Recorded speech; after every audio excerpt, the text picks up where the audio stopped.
Warrior Cats Into the Wild by Aaron Hunter. Read by Ivana. Prologue. A half moon glowed on smooth granite boulders, turning them silver. The silence was broken only by the ripple of water from the swift black river and the whispers of trees in the forest beyond. There was a stirring in the shadows, and from all around, light dark shapes crept stealthily over the rocks and unsheathed their claws, glinted in the moonlight. Wary eyes flashed like amber. And then, as if on a silent signal, the creatures leaped at each other, and suddenly the rocks were alive with wrestling, screeching cats. At the center of the frenzy, of fur and claws, a massive dark tabby pinned a bracken-colored Tom to the ground and drew up his head triumphantly. "Oh, God!" the tabby growled. "How dare you hunt in our territory? The Sun and Gronks belong to ThunderClan." "After tonight, ThunderClaw, this will just be another RiverClan hunting ground." The bracken-colored Tom spat back. A warning yowl came from the shores, shrill and anxious. "Look out! More RiverClan warriors are coming." Tiger Claw turned to see sleek, web bodies sliding out of the water. Below the rocks, the drenched RiverClan warriors bounded silently up the shore and hurled themselves into battle without even stopping to shake the water from their fur. The dark tabby glared down at Oakheart. "You may swim like others, but you and your warriors do not belong in this forest." He drew back his lips and showed his teeth as the cat struggled beneath him. The dark tabby... The desperate scream of a ThunderClan she-cat rose above the clamor. A weary RiverClan Tom had pinned the brown warrior flat on her belly. Now he lunged towards her neck, with the jaws still dropping from his swim across the river. Tiger Claw heard the cry and let go of Oka. With a mighty leap, he knocked the enemy warrior away from the she-cat. "Quick, Mousefur, run!" he ordered. Before turning on the RiverClan Tom who had threatened her, Mousefur scrambled onto her paws, wincing from a deep gnash on her shoulder, and raced away. Behind her, Tiger Claw spat with rage as the RiverClan Tom sliced open his nose.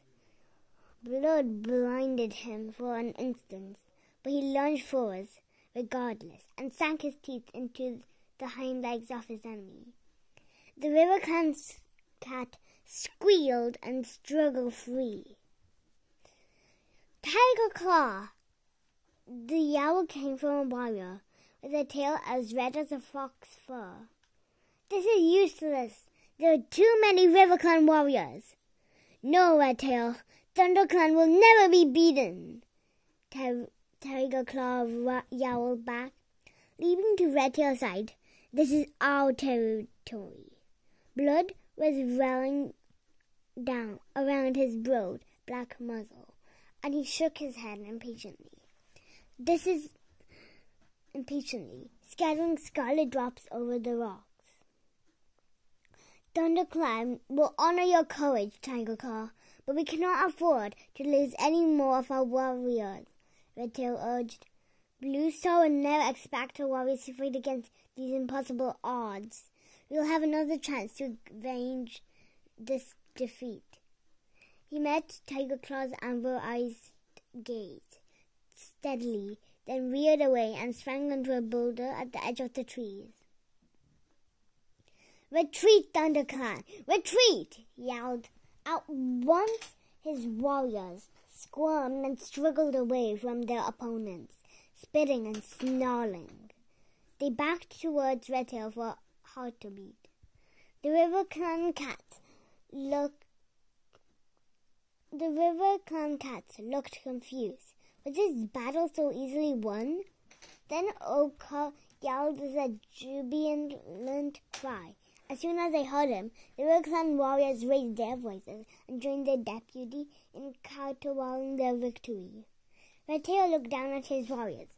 With a flick of his tail, he gave the signal and the Thunder Clan cats dived down the far side of the Swirling Rocks, then disappeared into the trees.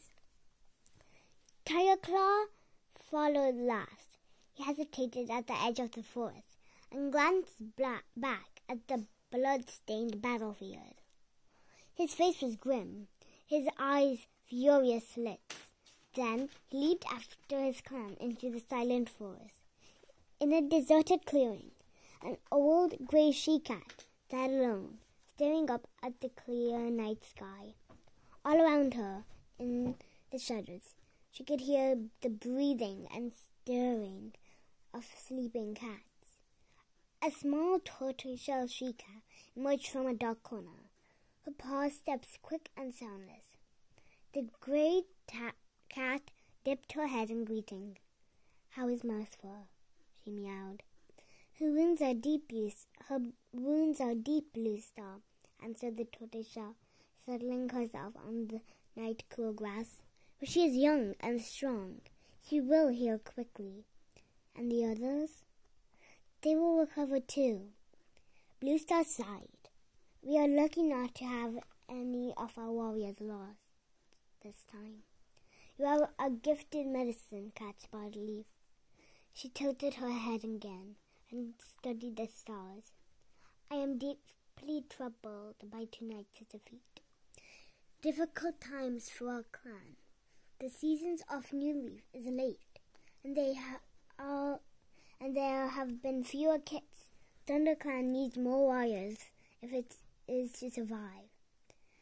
"But the year is just only beginning," Spotted Leaf pointed out calmly. "There will be more kits when Green Leaf comes." The grey cat twitched her broad shoulders. "Perhaps, but training our young to become warriors takes time. If Thunder Clan is to defend its territory, it must have new warriors as soon as possible." "Are you asking Star Clan for answers?" meowed Spotted Leaf gently, following Blue Star's gaze and staring up at the swath of stars glittering in the dark sky. It is at times like this we need the words of ancient warriors to help us."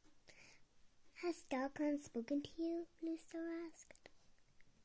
"Now for some moons, Blue Star." Suddenly, a shooting star blazed over the treetops. Spotted Leaf's tail twitched, and the fur along her spines bristled. Blue Star's ear prickled, but she remained silent. A Spotted Leaf continued to gaze upwards. After a few moments, Spotted Leaf lowered her head and turned to Blue Star. "It was a message from Star Clan," she murmured. A distant look came into our eyes. "Fire alone can save our clan." "Fire?" Blue Star echoed. "But fire is feared by all the clans. How can it save us?" Spotted Leaf shook her head. "I do not know," she admitted, "but this is a message Star Clan has chosen to share with me." The Thunder Clan leader fixed her clear blue eyes on the medicine cat. "You have never been wrong before, Spotted Leaf," she meowed. "If Star Clan has spoken, then it must be so. Fire will save our clan." Chapter 1. It was very dark. Rusty could sense something was near.